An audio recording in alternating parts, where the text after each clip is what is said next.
equilibrado. Es un conjunto de mecanismos de autorregulación sensible y eficiente. Son sistemas caracterizados por sus capacidades de retroalimentación. Como les explicaba el de la temperatura, ¿qué pasa cuando sudamos o temblamos de frío? La temperatura normal de un humano varía entre los 36,5 a 37, 36 a 37. Entonces nuestro cuerpo busca estar en esa temperatura, lo más cercano a esa temperatura. Entonces si hace calor, suda para enfriarse y si baja mucho la temperatura, empieza a temblar para producir energía y darse calor. Aquí hay como otra explicación de lo mismo que les expliqué, eh, de los cambios de temperatura, ¿sí? Entonces, tenemos como un centro de control que detecta cuando las condiciones cambiaron y manda señales para que hagan eso, porque ustedes no dicen voy a empezar a sudar, voy a empezar a temblar, sino son señales que el cuerpo detecta y el cuerpo produce las reacciones. Es una característica que sería la homeostasis. Entonces, ya vimos organización específica, metabolismo, que habían dos, anabolismo y catabolismo, y ahora la homeostasis. Ok, ahora, ahora sí vamos a seguir. Si tienen dudas, me pueden preguntar. El crecimiento. El crecimiento es el aumento de masa celular y puede producirse por el tamaño de las células o por la cantidad de las células. Entonces, crecimiento puede ser en tamaño o en cantidad. El término crecimiento solo debe aplicarse a los casos en que aumenta la cantidad de sustancia viva en el organismo. Entonces, ¿por qué una planta primero es bien chiquitita y luego llega a crecer dependiendo de la especie? Es como alcanzan la altura máxima. Pero ¿por qué ocurre esto? Es porque conforme va creciendo y se le van dando las condiciones óptimas para su crecimiento, va produciendo más células, porque siempre está la reproducción celular, que es la meiosis y mitosis, ¿sí?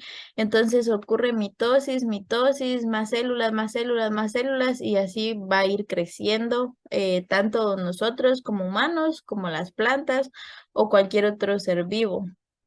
Entonces, el crecimiento es el aumento de masa celular y puede ser en tamaño o en cantidad.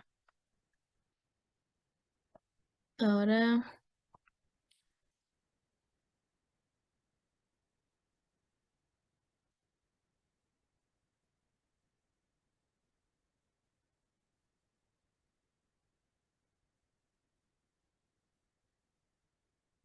ok, el crecimiento es el aumento de la biomasa, es cuando cada célula crece o aumenta en el número de células. Los peces siguen creciendo, entonces típicamente el pez más grande es el más viejo, o sea, como que en teoría sabemos que mientras más viejo o mientras más grande de edad, va a ser más grande en tamaño. Esto es normalmente, porque hay como sus excepciones, pero típicamente eso es lo que ocurre. Mientras más edad transcurre, obviamente hay más crecimiento celular y por ende más grande su tamaño. Entonces, ese es el crecimiento. Y como les explicaba, ¿verdad? Puede que haya un adulto pequeñito y un adulto grande, pero ambos están en la misma edad fisiológica. Sí, es porque tal vez por su especie no alcanza un mayor tamaño, pero sí su cantidad de células. Entonces vimos organización, ¿qué más vimos? Metabolismo, homeostasis y crecimiento, ¿verdad? Ajá. Ahora, el movimiento. El movimiento es algo característico de los seres vivos.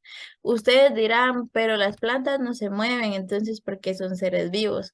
Es porque el movimiento de las plantas ocurre internamente por medio del xilema y el floema. adentro de las plantas hay fluidos que están en constante movimiento. O por ejemplo, cuando ponemos nutrientes en el suelo, ellas las absorben con sus raíces, las transportan hacia arriba, llega a sus hojas, se distribuyen, hacen lo que tiene que hacer y regresan como digamos los desechos al suelo y así sucesivamente. Entonces sí hay movimiento, solo que no literalmente como nosotros que nos movemos de un lado a otro, pero ellas sí tienen movimiento, pero es distinto al nuestro. El movimiento de muchos animales es fácil de observar, pero el movimiento de los vegetales es más lento y menos evidente. El movimiento de los vegetales puede ser resultado de contracción muscular, agitación de proyecciones celulares microscópicas parecidas a los pelos llamados cilios o flagelos, o de expansión retraccional lenta de una masa de sustancia celular.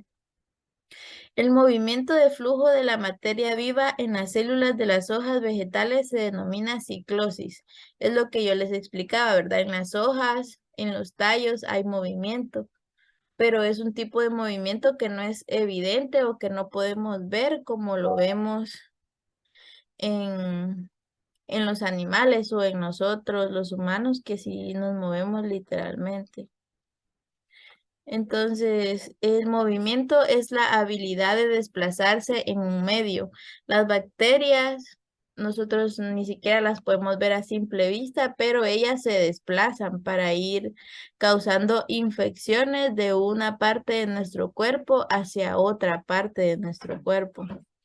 Sí, entonces creo que aquí no hay mucho que explicar porque simplemente es el movimiento como tal.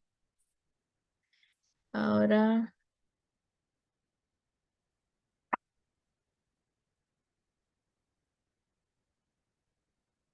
la irritabilidad. La irritabilidad, los seres vivos son irritables y responden a estímulos y cambios físicos o químicos de su medio ambiente. Los estímulos que pueden producir una respuesta, los estímulos que pueden producir una respuesta en casi todas las plantas y animales son los cambios de color, intensidad o dirección de la luz, variación de temperatura, presión o sonido y cambios de la composición química de la tierra. Entonces la irritabilidad es cuando hay algo que cambia en nuestro alrededor y nosotros reaccionamos a eso. O ocurre como un cambio en nosotros que no es voluntario. Por ejemplo, si algo les pica, viene un insecto y les pica, le sale como una roncha y eso es una irritabilidad de su cuerpo que ustedes no planearon que se les pusiera así, sino que es una reacción de su cuerpo. Es la habilidad de detectar cambios en el medio, pero es diferente a la homeostasis porque la homeostasis hace reacciones para tratar de regularse o de estar a las temperaturas o a las condiciones que nuestro cuerpo quiere estar. En cambio, la irritabilidad no trata de regularse ni de mantener las condiciones, sino que solo es una reacción que tiene nuestro cuerpo sin tratar de regularse a otras condiciones.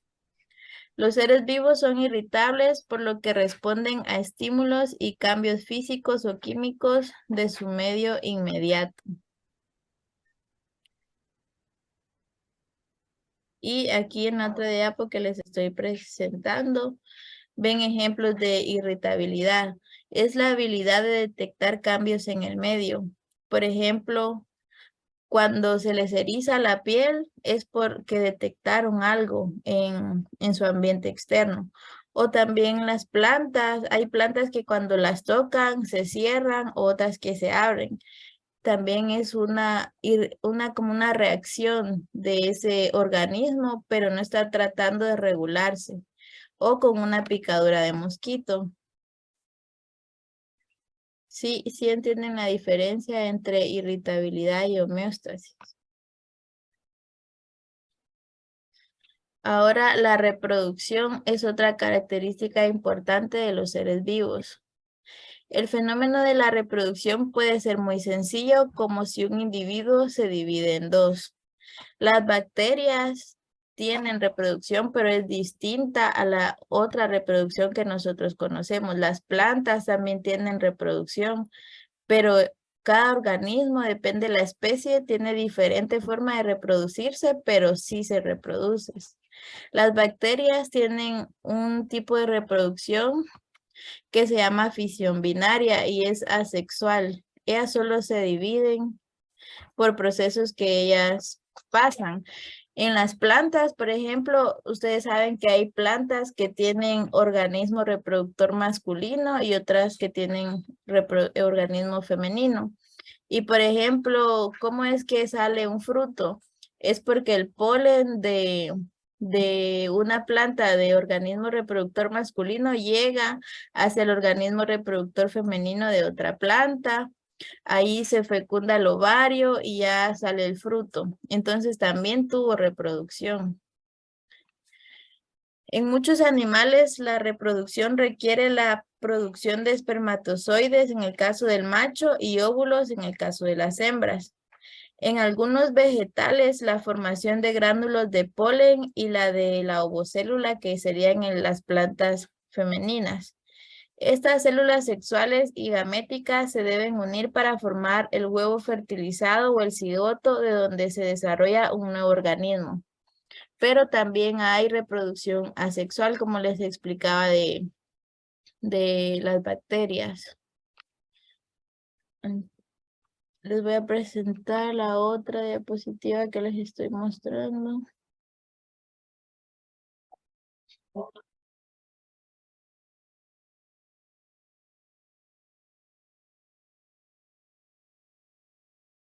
Entonces aquí es la capacidad,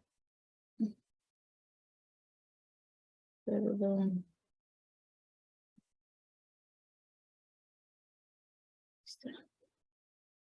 es la capacidad de aumentar en número.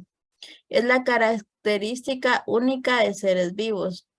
Por ejemplo, aquí ven un pez que tiene huevecillos adentro de su boca. Entonces, cada organismo, aquí lo que quiere explicar es que cada organismo tiene diferente forma de reproducirse. Su ciclo de reproducción es diferente, pero siempre es reproducción. Por ejemplo, una vaca es mamífero. Y aquí abajo ven una gallina con sus pollitos y ellos también tienen una forma de reproducirse distinta, pero siempre se reproducen. Son ovíparos y las bacterias, como ya les había explicado, que ellas son de forma asexual. Es decir, que no requieren gametos masculinos y femeninos para reproducirse. Entonces llevamos la organización específica. Ah, perdón, yo creo que se va a cortar la llamada.